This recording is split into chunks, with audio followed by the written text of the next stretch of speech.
नमस्कार, मैं डॉक्टर कंचन सिंह भारत होम्योपैथी में आप सभी का स्वागत करती हूँ। और आज के इस वीडियो में मैं आप सभी से बात करने वाली हूँ SGOT के बारे में।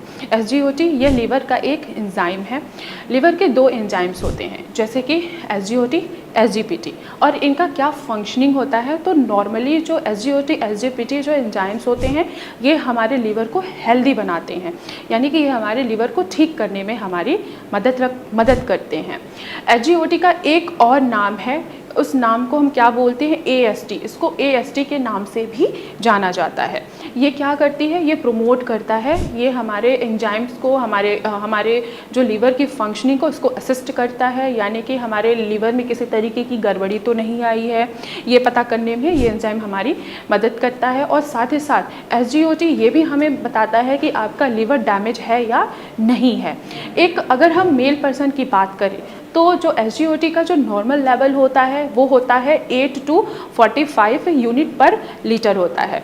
अगर वहीं हम फीमेल्स की बात करें तो उनमें SGOT का जो नॉर्मल रेंज होता है वो होता है 7 to 35 यूनिट पर लीटर। अगर ये एंजाइम्स का लेवल इससे ज़्यादा बढ़ा हुआ है तो क्या इंडिकेट करता है कि आपका लीवर जो है वो प्रॉपर तरीके से काम नहीं कर पा रहा है या लीवर आपका डैमेज होने के तरफ जा रहा है। ये इंडिकेट करता है कि कहीं आपको फैटी लीवर तो नहीं है। अगर आपका SGOT का लेवल अगर आपके ब्लड में बढ़ा हुआ है तो ये इंडिकेट करता है कि कहीं आपको हेपेटाइटिस तो नहीं है। वायरल हेपेटाइटिस भी हो सकता है, हेपेटाइटिस B भी हो सकता है। और साथ ही साथ ये और भी इंडिकेट करता है कि क्या ये लिवर सिरोसिस या लिवर फाइब्रोसिस तो नहीं है। अगर ये डिपेंड करता है कि आपका SGOT का लेवल कितना बढ़ा हुआ है।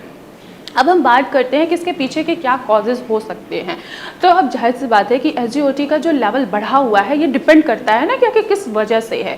जैसे कि अगर हार्ट पे या मस्कुलर इंजरी आई हुई है तो उसके वजह से भी आपके ब्लड में SGOT का लेवल बहुत ज़्यादा बढ़ा हुआ मिलता है।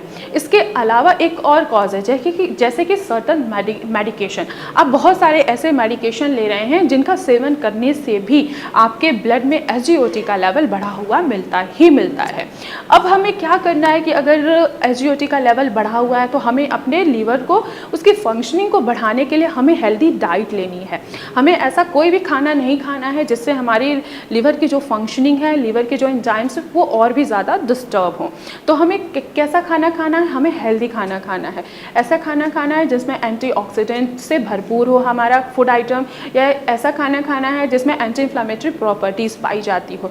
जैसे कि हमारे जितने भी ग्रीन लीफी वेजिटेबल्स हैं आप उनका सेवन करके आप अपने लीवर को हेल्दी बना सकते हैं। और साथ ही साथ जो आपका बढ़ता हुआ SGOT है उसके लेवल को भी आप कम कर सकते हैं। इसके अलावा जैसे हमारे बहुत सारे फ्रूट्स हैं जैसे कि एप्पल हो गया, पपाया हो गया, इनमें क्या होता है, ये भी एंटीऑक्सीडेंट से भरपूर होते हैं और साथ ही साथ इनमें एंटी इन्फ्लेमेटरी प्रॉपर्टीज़ भी पाई जाती है। आप इनका सेवन करके भी आप अपने SGOT के लेवल को कम कर सकते हैं। और जितने भी हमारे ड्राई फ्रूट्स हैं जैसे कि काजू में क्या होता है, फैट पाया जाता है। 75% जो फैट होता है वो गुड फैट होता है। ये हमारे LDL कोलेस्ट्रॉल को बैलेंस करता है, यानी कि हमारे गुड कोलेस्ट्रॉल को बैलेंस करता है और बैड कोलेस्ट्रॉल को हमारे बॉडी में बढ़ने से रोकता है, जिससे हम कोलेस्ट्रॉल से सफ़र नहीं करते हैं। तो आप काजू का भी सेवन करके आप अपने SGOT के एंजाइम्स को, यानी कि SGOT के बढ़े हुए लेवल्स को कम कर सकते हैं।